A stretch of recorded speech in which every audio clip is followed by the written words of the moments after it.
is.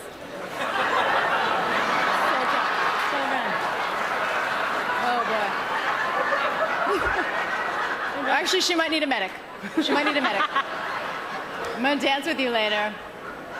You know what, Taylor Swift? You stay away from Michael J. Fox's son. Or go for it. Or go for it. No, she needs some me time to learn about herself. Okay, our next presenter is an actor so versatile that he played Iron Man in 3 different movies. Please welcome Robert Downey Jr.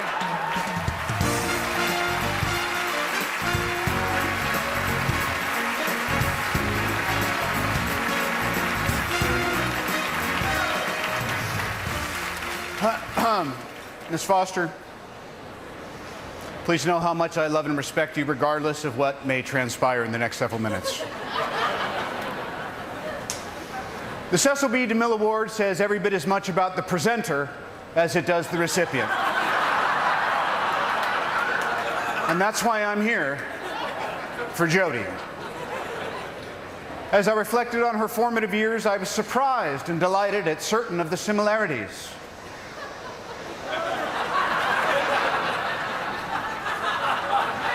Although I didn't speak French fluently or attend an Ivy League university, nor have 50 credits before I was 21, unless you're talking pinball, it was exposed during an exhaustive effort by my team of researchers over their Christmas vacation while I was partying on Geffen's boat off Anguilla, that she and I, in fact, shared the same 4 life ambitions. In 1974, during a probing interview with LA Magazine, she stated, and I quote, A, I want to be President of the United States. B, I want to go on stage. C, I want to go to Rome. And D, I want to get a hamster. Sadly, my dreams of the presidency were dashed when I caught a felony disrobing at a Commedia dell'arte show at the Vatican. I finally got my hamster. His name is Bubbles. Mel's got one too. Her name is Bipsy. We put them together, and tonight we'd like to give you pick of the litter.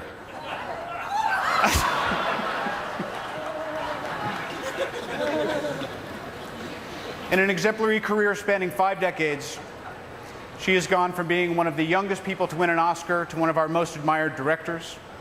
She has received 44 awards, including 2 Golden Globes, 2 Oscars, 3 BAFTAs, the American Cinematheque, an Independent Spirit, and 1 from the National Board of Review. But perhaps her greatest achievement is in her philanthropy, best encapsulated by her donation to the Motion Picture Television Fund in 2011 of the Jodie Foster Aquatic Pavilion.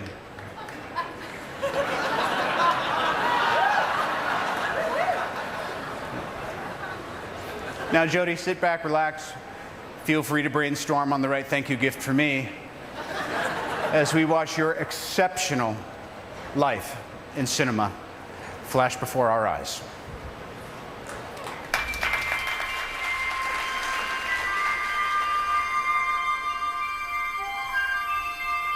Be the hero of your own life story. Don't throw that line at me. I wrote that line. I'm okay to go. 5, 4, 3, 2, 1.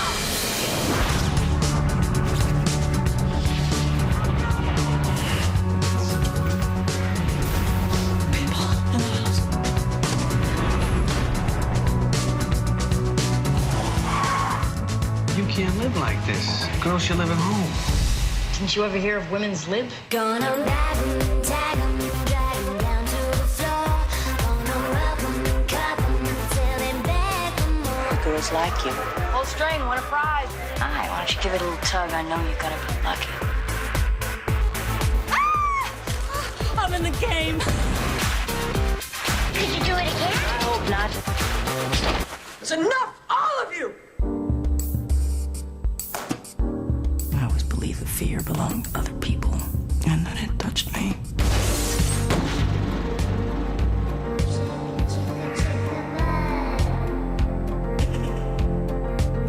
Let's face it, you're the best thing that ever happened to me.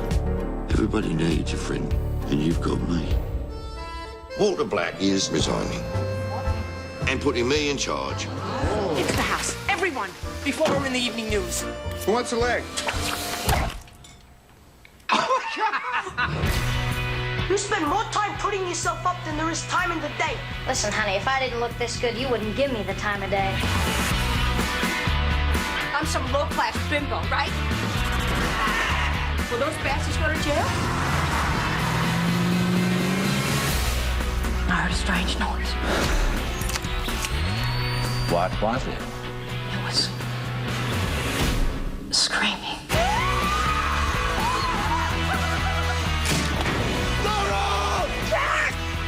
I'm here! He didn't do anything. Let him go. Please. You gonna miss me?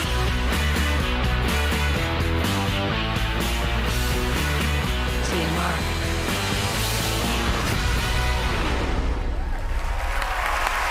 Ladies and gentlemen, Jodie Foster.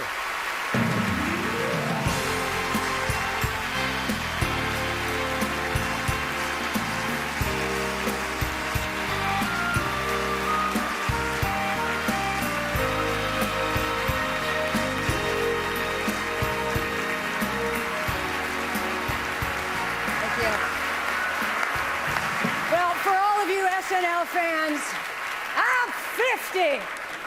I'm 50. You know, I need to do that without this dress on, but, you know, maybe later at Trader Vic's, boys and girls. What do you say? I'm 50. You know, I was going to bring my walker tonight, but it just didn't go with the cleavage. Robert, I want to thank you for everything, for your bat-crazed, rapid-fire brain, the sweet intro. I love you and Susan, and I am so grateful that you continually talk me off the ledge when I go on and foam at the mouth and say, I'm done with acting, I'm really done, I'm done. Trust me, 47 years in the film business is a long time. You just ask those Golden Globies, because you crazy kids, you've been around here forever. You know, Phil, you're a nut.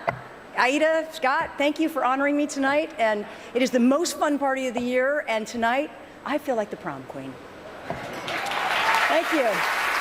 Looking at all those clips, you know, the hairdos and the freaky platform shoes, it's like a home movie nightmare that just won't end. And all of these people sitting here at these table, they're my family of sorts, you know, fathers mostly, executives, producers, the directors, my fellow actors out there. We've giggled through love scenes, we punched and cried and spit and vomited and blown snot all over one another, and those are just the co-stars I liked.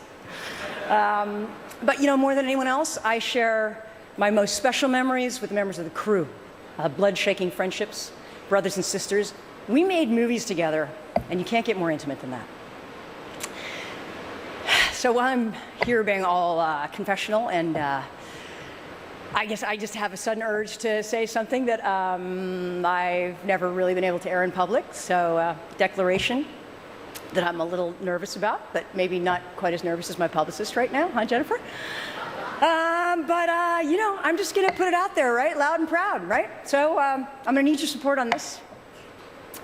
I am single. Yes, I am single. No, I'm kidding. But I mean, I'm not really kidding, but I'm kind of kidding. I mean, thank you for the enthusiasm. Can I get a wolf whistle or something?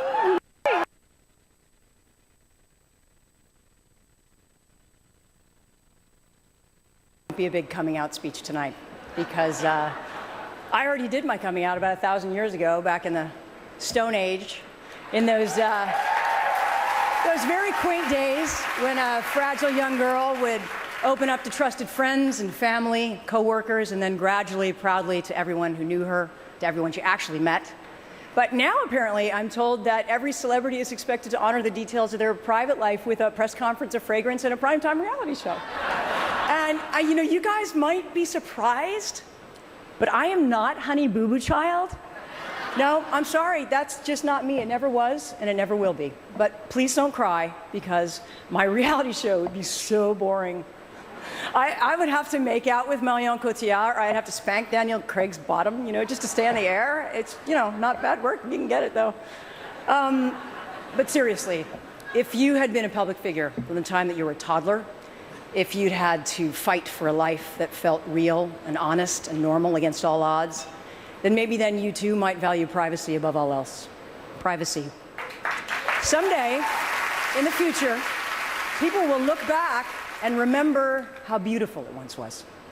I have given everything up there from the time that I was 3 years old. That's reality show enough, don't you think? There are a few secrets to keeping your psyche intact over such a long career. The first, love people and stay beside them. That table over there, 222, way out in Idaho, Paris, Stockholm, that one next to the bathroom with all the unfamous faces, the very same faces for all these years. My acting agent, Joe Funicello. Joe, do you believe it? What, 38 years we've been working together, even though he doesn't count the first 8. Matt Saver, Pat Kingsley, Jennifer Allen, Grant Nyman, and his uncle Jerry Borak, may he rest in peace. Lifers, my family of friends here tonight and at home. And of course, Mel Gibson, you know you saved me too. There is no way I could ever stand here without acknowledging one of the deepest loves of my life, my heroic co-parent, my ex-partner in love, but righteous soul sister in life, my confessor, ski buddy, consigliere, most beloved BFF of 20 years, Sydney Bernard. Thank you, Sid.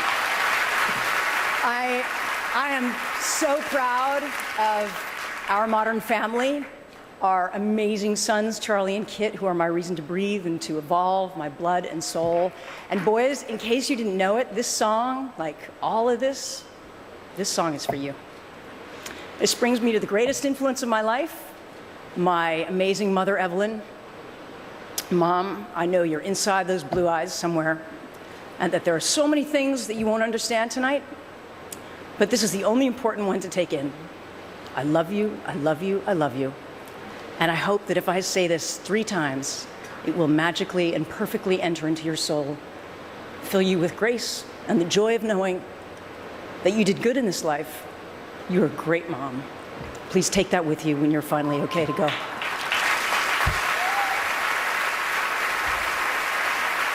You see, Charlie and Kit, sometimes your mom loses it too. I can't help but get moony, you know. This feels like the end of one era and the beginning of something else. Scary and exciting. And now what? Well, I may never be up on the stage again. On any stage, for that matter. Change. You gotta love it. I will continue to tell stories. To move people by being moved, the greatest job in the world. It's just that from now on, I may be holding a different talking stick. And maybe it won't be as sparkly. Maybe it won't open on 3,000 screens. Maybe it will be so quiet and delicate that only dogs can hear it whistle. But it will be my writing on the wall. Jodie Foster was here. I still am. And I want to be seen, to be understood deeply, and to be not so very lonely.